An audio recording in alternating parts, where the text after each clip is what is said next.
कि अरविंद केजरीवाल जहां दिल्ली से शुरू हुए थे वहीं दिल्ली में वो हारे हैं और अरविंद केजरीवाल के दिल्ली हारने से हार केवल दिल्ली तक सीमित नहीं रहेगी। कर्मा फिल्म का डायलॉग राजनीति की आज की रिलीज हुई ब्लॉकबस्टर में फिट करके देखिए और थोड़ा मॉडिफाई करके कि इस हार की गूंज लंबे समय तक सुनाई पड़ने वाली है, क्योंकि जिन 26 सीटों पर आम आदमी पार्टी 3 बार जीत कर आई थी उनमें से 16 सीटें ऐसी हैं जो केजरीवाल के किले के तौर पर थीं और अब वो ढह गई हैं।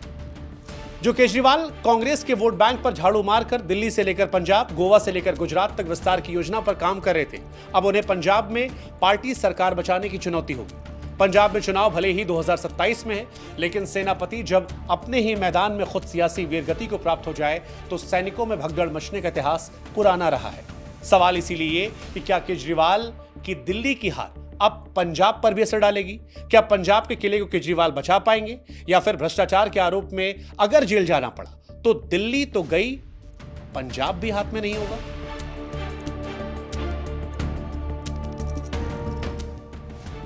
केजरीवाल की झाड़ू को तिनका तिनका जरा जरा करने में उसकी सहयोगी रही कांग्रेस का भी जमकर हाथ रहा। अगर आपके जहन में सवाल है कैसे, तो बता दें कि 12 सीटों पर आपकी हार का कारण सीधे कांग्रेस बनी, क्योंकि बीजेपी यहां जितने वोटों से जीती, कांग्रेस के वोटों से उसका अंतर कम रहा। खुद केजरीवाल का उदाहरण ले लीजिए। नई दिल्ली सीट पर केजरीवाल को 4089 वोटों से हार मिली, लेकिन इसी सीट पर कांग्रेस के संदीप दीक्षित को 4568 वोट मिले। केजरीवाल की हार का असर विपक्ष की बड़ी पार्टियों पर भी पड़ा है, क्योंकि हारे केजरीवाल है, लेकिन ऐसा लगता है कि झटका अखिलेश से लेकर उद्धव, शरद पवार से लेकर ममता बनर्जी तक को लगा है, क्योंकि इन तमाम नेताओं को लग रहा था कि केजरीवाल ने अगर दिल्ली में एक बार मोदी को फिर से रोक लिया तो एक तीर से 2 शिकार हुए। पहला ये कि जहां लड़ाई कांग्रेस से होती है वहां तो बीजेपी जीत जाती है, लेकिन क्षेत्रीय दलों के सामने बीजेपी अजेय नहीं रहती। दूसरा ये कि कांग्रेस को किनारे करने में इंडिया गठबंधन ने मदद मिलेगी, लेकिन केजरीवाल की हार ने क्षत्रपों की उम्मीदों पर भी मानो पानी फेर दिया। दिल्ली में केजरीवाल की पार्टी के झाड़ू के तिनके बिखरे हैं, लेकिन तीलियां इंडिया गठबंधन में भी अब आपस में रगड़कर तेजी से सुलगेंगी और इसकी शुरुआत कश्मीर से हुई है। उमर अब्दुल्ला ने अरविंद केजरीवाल की हार का रुझान मिलते ही सबसे पहले तंज का कहवा पिला दिया और सोशल मीडिया पर लिखा कि और लड़ लो आपस में। उधर प्रियंका गांधी ने लगे हाथ केजरीवाल की हार के जख्मों पर नमक छिड़का और लिखा, people wanted a change, it was obvious, people were fed up, people voted for change. हालांकि दिल्ली की जनता बड़ी अलग है। दिल्ली की जनता ने एक बार फिर बता दिया है कि जब भी चुनावी पत्ते फेंटे जाते हैं तो सबसे पहले मुख्यमंत्री के दावेदारों की कुर्सियां छीनी जाती है। साल 1998 में तत्कालीन मुख्यमंत्री सुषमा स्वराज जब हारी थी तब सत्ता शीला दीक्षित को मिली थी।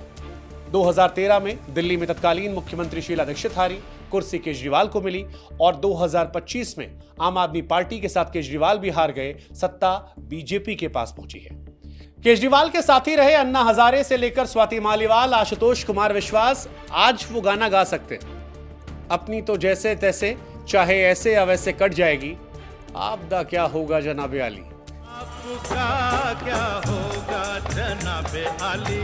स्वाति मालीवाल से लेकर कुमार विश्वास तक आम आदमी पार्टी की हार को केजरीवाल के अहंकार की हार बता रहे हैं। स्वाति मालीवाल लिखती है कि अहंकार रावण का भी नहीं बचा।